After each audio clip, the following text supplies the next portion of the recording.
Okay, having derived volume flux balance, next we are going to derive momentum flux balance.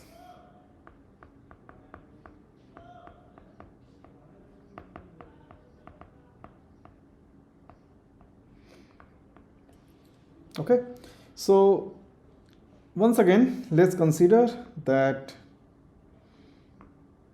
this is the plume, okay, and there is this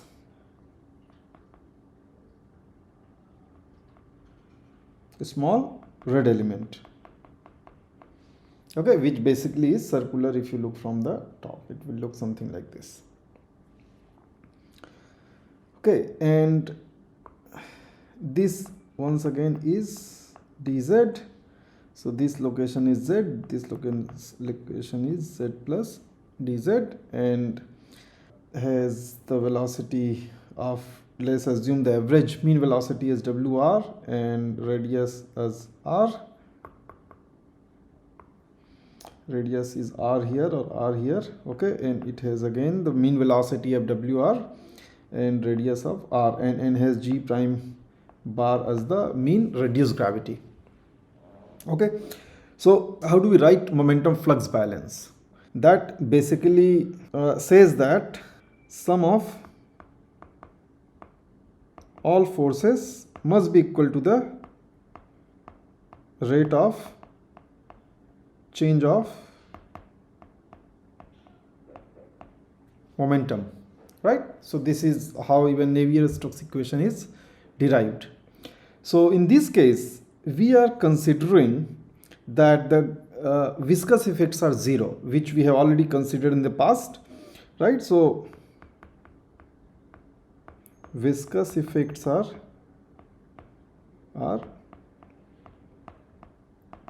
negligible, okay, so mu can be considered equal to 0, and also there is no external pressure, okay, so basically pressure term is also 0. So whatever pressure we have is the hydrostatic pressure, but not any external pressure. All right, and that is why what all forces will be applied here in this red element. There are gravity force and buoyancy force, right, because of different density, and that must be equal to the rate of change of momentum within that element. So in the left hand side, we can say Fb, that is the buoyancy force, and Fg, so Fb is upward and Fg is downward, okay, and our z-axis is also upward, and that's why Fb is positive, Fg is negative. All right, and rate of change of momentum, so let's for now call it dp by dt, where p is the momentum. So let's first figure out what is Fb and what is Fg. Okay, so Fb, or first Fg is the gravity force, which should simply be equal to rho p g times the volume. Okay, and what is the volume? Volume of the element. Okay, so that should be equal to rho p g. Volume is r square pi r square times dz. Okay, and we are assuming that this is a very small element, dz is very small, so r can be considered constant from lower part of the element to the upper part of the element. All right, so this is the gravity force on the on this small element. And what is the buoyancy force?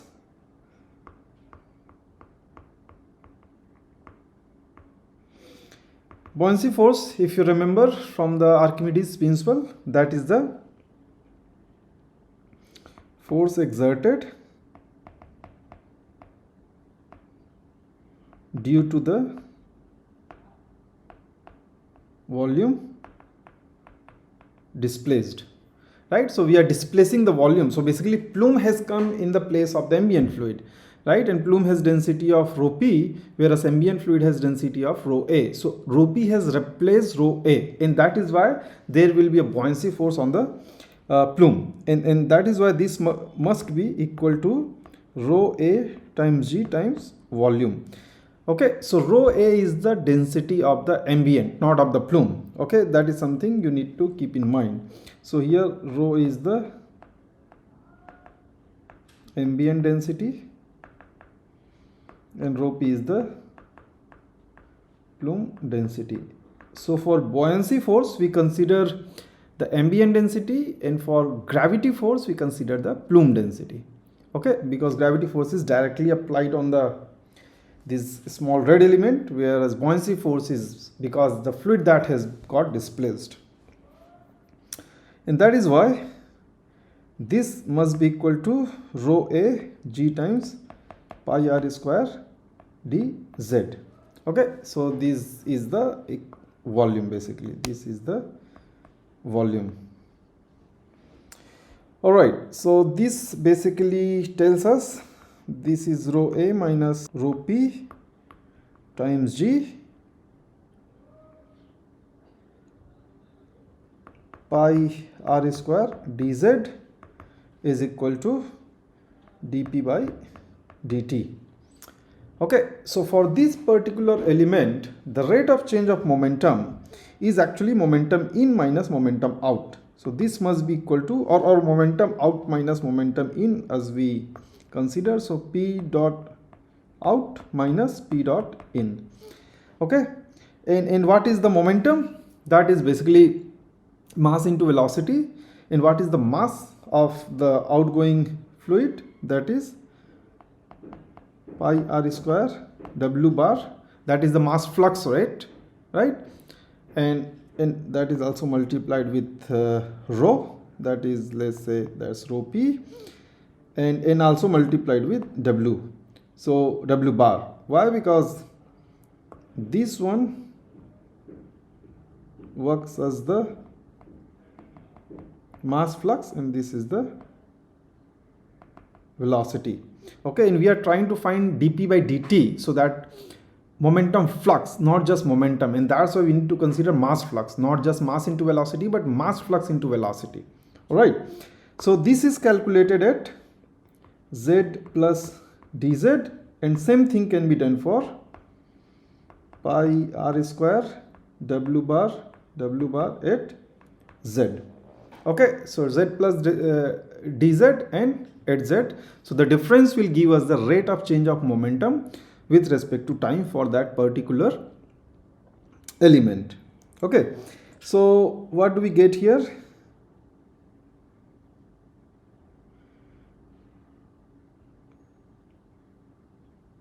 All right, so what we will do here is we'll quickly change the side and we will say rho P pi r square w bar square at z plus dz is equal to rho P pi r square w bar square at z is equal to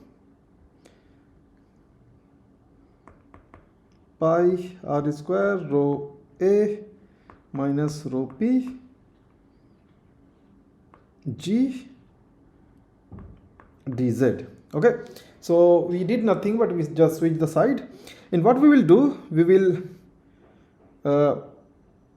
assume that z is very small, dz. When dz tends to 0, we can actually write this as d by dz rho P pi r square w bar square, as we did also for the volume flux balance. Okay, is equal to pi r square delta rho G, where delta rho is rho A minus rho P. Okay, and here we cancel pi, and also